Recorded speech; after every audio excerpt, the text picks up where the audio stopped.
episode number 8 of Musical Stories, and it's a collection of humorous and funny, sometimes tragic, stories about a life in music. If you're a musician, I hope that you can relate to some of these things. And here we go, episode 8. Okay, so this episode is called The KNOTHOLE. KNOTHOLE, the knothole. Okay, and you'll see why in a few minutes. So the story goes that I was playing in a band, and I'll link down in the description, I'll link to the video of this particular concert and this particular night, and so you can watch the video and listen to the music and comment what you thought of it. But anyway, here I am, I'm the guitar player in a band. The band is smoking hot. We got a great drummer, we got a great bass player, we got a really great slide guitar player, we got a guy that can play mandolin, fiddle, guitar, and backup singer, we got me, we got an accordion player from a very successful one, by the way. We got an epic songwriter who's written all these, top songs. They're all hit songs, right? And we have an incredible lead singer, kind of front woman with great stage presence, a great look, a great voice, great sound, great lyrics, and just everything it takes. And so it's going to be an epic night. And here we are, we're playing at the town's most coolest acoustic act music venue. They have a stage. Okay, it's like a speaker factory down below, and so up above they have a stage where they display their speakers, and it's all set up for professional sound. And they have a lighting system. They even have a back room, like a green room for the band, right? And so even the local radio station broadcasts from here because they have national acts come through, and it's just the top-notch music venue in the whole town. And so, it's like a lot of pressure, right? We're going to play this concert, and you better nail the songs, Andy, right? So here we go. And most of it is just chords, D chord, A chord, G chord. But some of it is some intricate finger picking, and then there's these parts that are a little bit more complicated. It's kind of a country rock, country rock sort of vibe. And so anyway, I was really nervous, right? I don't want to get up there and play a wrong note or goof up.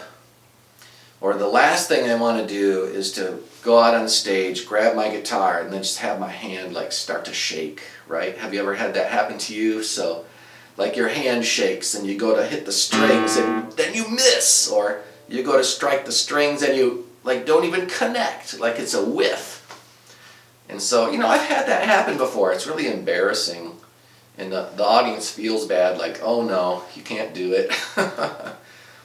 And I know there's going to be lots of people there. And so I was a little bit worried about, okay, what if I just really do bad? And once you hit a wrong note and once you start to play poorly, it kind of sometimes spirals and goes downhill fast, and then you can't recover and you just do worse and worse. And I've had that happen too, okay? And so I didn't want that to happen, and so I'm thinking to myself, I'm going to really nail this. I practiced. Okay, and so all the rockin' parts of the night are going to go well. I just know it. But we have an encore song. All right, and so the encore song is just the singer and one acoustic guitar. All right, and so it's just me. I'm the only player. So it's completely transparent. It's very exposed, right? So if I do one wrong note or one buzz note or one tiny little slip of the finger, everybody's going to hear it because there's no one else to cover up the sound. I'm the only player, right? And I have to start the tune. And it had some intricate finger picking, So I was thinking, I really want to get up there with confidence and do this. Now, how am I going to do this? And so here's the plan. We rehearsed on the actual stage where the concert was going to be, so that's helpful. Alright, so here I am, I'm standing on the stage. I even put a little piece of tape, like a little tiny X with tape on the stage. Okay, here's where I'm going to stand. Just to the side of the center of the stage, because the singer's going to stand in the center of the stage and have the spotlight, and I'm going to be like 2 feet away, just to the side, okay? And so here's my spot. I put an X of tape on the floor. Alright, and right next to that X, very close to the edge of the stage, there was a knot hole in the wood, right? There was like, it was about the size of a quarter. And I looked down, I saw the knot hole, and I'm like, you know what? That's where I'm going to stand. I'm going to put the big toe of my foot right on that knot hole. Okay, and this is the spot where I'm standing. Alright, here's the crowd. And I just started to visualize. Okay, step one, take a deep breath. Next step, place your fingers on the strings. Next step, form the chord. Okay. Next step, squeeze the strings a little bit. And then next step, thumb, ring finger, you go. Next step, place your index finger on string 3. Play the note.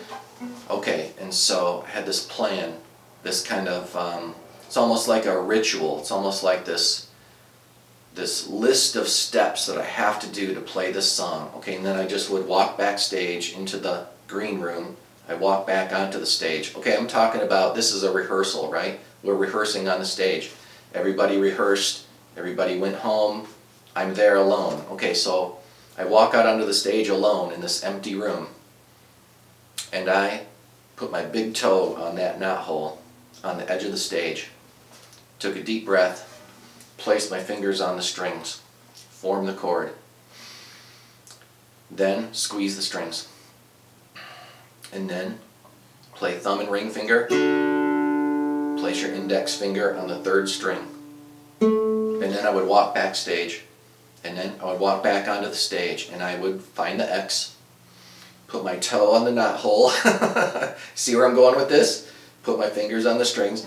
I had like there were 6 steps to my preparation ritual. Okay? I used a ritual. And I used the same exact 6 steps every time. Step 1, put your toe on the knot hole. Step 2, place your fingers on the strings.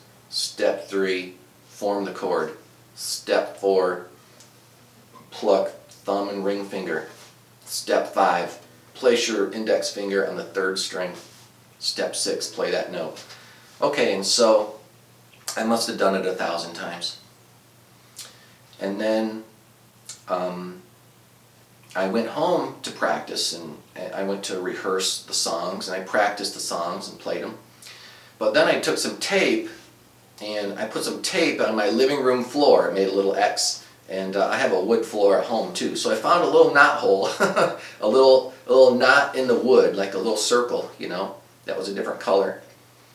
And I put the X right next to that, and I would go out in the dining room, grab my guitar, I would walk into the living room, and I would put my big toe on the knot hole, and I would, I'd go through all the steps, and I would practice that like 1,000 times a day. I only practiced the first 3 notes of the song, and then I would walk into the dining room, and I would come back, and I would do it again. So I only practiced the first 3 notes of the song, but I did it 1,000 times.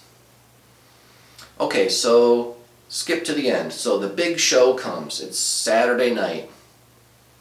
We're warmed up. We got our good shirts on, okay? And there's like hundreds, I don't know how many people, 100, 200.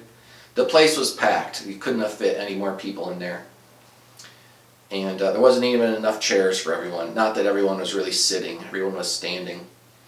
And everyone was having a good time. There was some drinks and some refreshments, some cheese and some crackers and, some basic stuff like that. And we got out there and we rocked. The show went awesome and the crowd was really into it.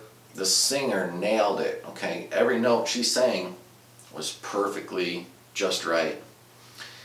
And so then we go back into the green room and Everyone's shouting, one more, one more. And she turns to me, she's like, all right, let's go do our encore. And the rest of the band kind of slaps me on the shoulder. Good luck, buddy. And I'm thinking, this is it, you know. I'm either going to get out there and rock this song and be amazing, or I'm going to just fumble so bad that I can't even play a chord. It's going to be one of those two things, probably not anywhere in between, you know. And so I walk out onto the stage. The applause stops, and so everything's quiet. And then it's completely silent. Everyone's waiting for us to begin. And the singer goes, okay, go ahead, Andy, let's start it. And I look down. I can't find the knot hole. It's not there. All I see is wood. And I'm thinking, I can't begin. I don't want to just like start playing because I'll just really fumble, you know. I can't begin to play unless I find the knot hole first. And then she's like, come on, Andy, go, you know, let's hear the music. And then the crowd is just staring at me. No one's saying anything. It's absolutely silent. And here I am. I didn't know what to do. I just like pretended I was tuning or something. And I took a little step over here, and then I took a little step over here, and then you know what?